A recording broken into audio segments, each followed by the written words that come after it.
Left ने पश्चिम बंगाल की Bhawanipur seat पर ममता बनर्जी के खिलाफ अपना उम्मीदवार उतारने का फैसला किया है। सीपीएम नेता सुजान चक्रवर्ती का कहना है कि कांग्रेस भले ही अपना उम्मीदवार न उतारे, लेकिन लेफ्ट जरूर उतारेगा। लेफ्ट के उम्मीदवार के नाम का ऐलान आज हो सकता है। बीजेपी भी अपने उम्मीदवार का ऐलान आज कर सकती है। बीजेपी ने कुछ नामों को शॉर्टलिस्ट किया है, जिनमें तथागत रॉय, प्रियंका टिब्रेवाल, रुद्रनील घोष और विश्वजीत सरकार शामिल हैं।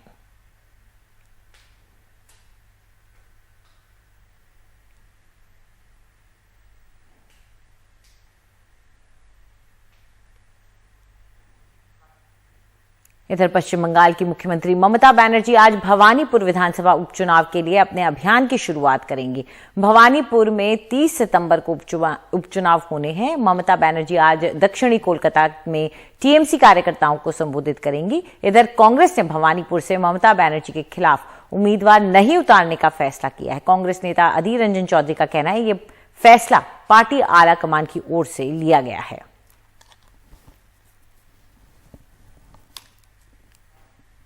আমি তো বলে দিলাম কংগ্রেস দলের সর্বোচ্চ নেতৃত্বের সিদ্ধান্ত ভবানীপুরে মমতা ব্যানার্জির বিরুদ্ধে কংগ্রেস কোনো প্রার্থী দেবে না, কোনো প্রচার করবে না। প্রচার করবে না,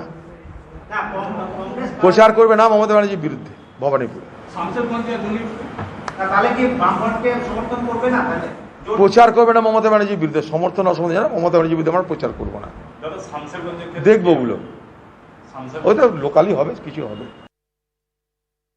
पश्चिम बंगाल के बैरकपुर से बीजेपी सांसद अर्जुन सिंह के कोलकाता के करीब जगत दल के घर पर आज सुबह बम से हमला किया गया। बाइक सवार 3 लोगों ने सुबह 6:30 बजे उनके घर पर 3 बम फेंके। इस दौरान सांसद अर्जुन सिंह अपने घर में नहीं थे, वो दिल्ली में थे और अब कोलकाता रवाना हो चुके हैं। पुलिस मौके पर पहुंचकर मामले की जांच कर रही है। राज्यपाल जगदीप धनखड़ ने इस घटना पर चिंता जताई है। बीजेपी नेता दिलीप घोष ने हमले के लिए तृणमूल कांग्रेस को जिम्मेदार ठहराया, जबकि तृणमूल सांसद कुणाल घोष का कहना है कि यह बीजेपी की आपसी लड़ाई का नतीजा है।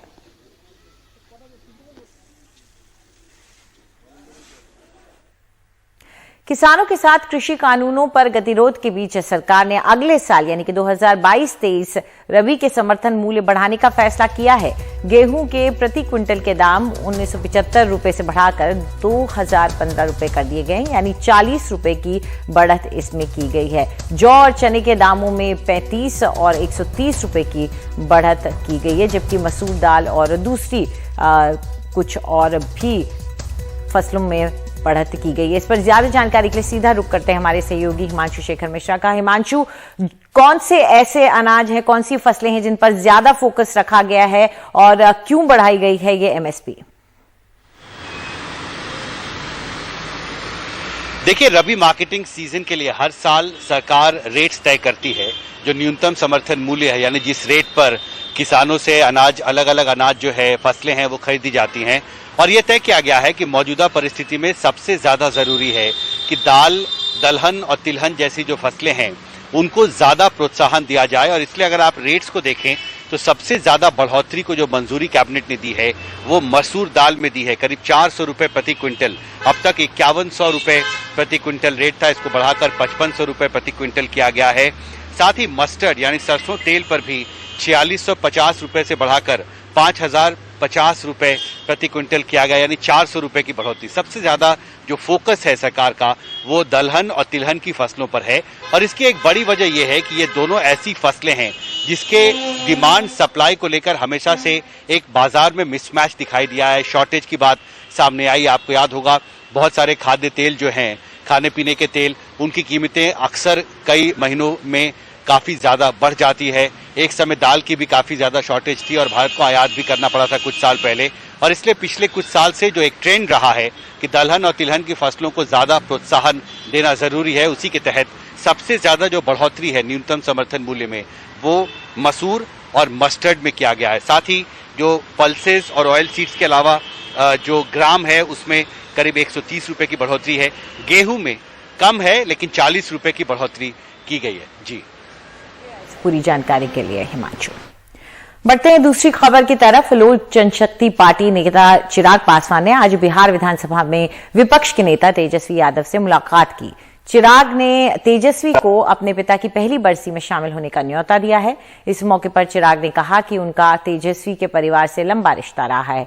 लालू जी और उनके पिता के भी अच्छे संबंध रहे हैं, इसलिए उन्हें न्योता दिया गया है। तेजस्वी ने कहा कि लालू जी कार्यक्रम में जरूर जाएंगे अगर तबीयत ठीक रही। 12 सितंबर को पहली बरसी पर चिराग ने पटना में बड़े आयोजन की तैयारी की है। इसमें प्रधानमंत्री मोदी, गृह मंत्री अमित शाह, कांग्रेस अध्यक्ष सोनिया गांधी सहित देश के सभी बड़े नेताओं को न्योता भेजा गया है।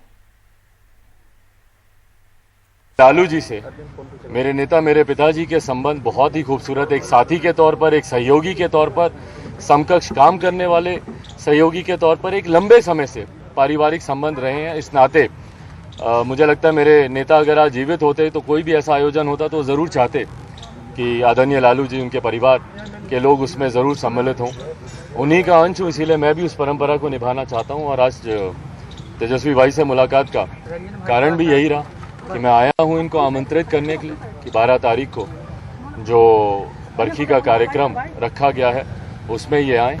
कल संभवतः दिल्ली में मेरी आदरणीय लालू जी से भी मुलाकात करूंगा। आज उनको कितना भी याद किया जाए पासवान जी को, क्योंकि हम जब पहली राजनीति में हम लोग आए थे, 2010 का चुनाव था, तो साथ में ही हम लोगों ने काफ़ी जो है कैंपेन उनसे सीखने का काफ़ी हम लोगों को मौका मिला। तो जाहिर सी बात है कि बरखी जो है मनाई जाएगी। इस अवसर पर जो है न्योता हम लोगों को देने आए हैं चिराग जी, और जैसे इन्होंने बताया कि राष्ट्रीय अध्यक्ष जी लालू जी से भी इनकी मुलाकात होगी। अब लालू जी के सेहत में भी सुधार हो रहा है और सेहत ठीक रहा तो वो भी बरखी में जो है सम्मिलित होंगे। एआईएमआईएम के अध्यक्ष असदुद्दीन ओवैसी ने अपनी पार्टी का चुनाव प्रचार अयोध्या में रैली कर शुरू किया है। उन्होंने कहा कि समाजवादी पार्टी और बीएसपी के साथ भी गठबंधन के रास्ते खुले हुए हैं। ओवैसी ने कहा कि वो मुसलमानों को सत्ता में हिस्सेदारी दिलाने के लिए यूपी की 100 सीटों पर चुनाव लड़ेंगे। बाहुबली नेता अतीक अहमद की पत्नी शाइस्ता परवीन ने भी एआईएमआईएम ज्वाइन कर ली है। अयोध्या के रुदौली कस्बे में ओवैसी की पार्टी की यह पहली चुनावी जनसभा है। रुदौली एक मुस्लिम बाहुल्य सीट है जहां 27% से ज्यादा मुस्लिम वोट है। ओवैसी ने यहां से उम्मीदवार उतारने का ऐलान किया है। ओवैसी पे इल्जाम लगता है कि वो गैर बीजेपी वोट काटने के लिए आए हैं। इस पे वो कहते हैं कि सपा बसपा से भी अलायंस के लिए उनके ऑप्शन खुले हैं।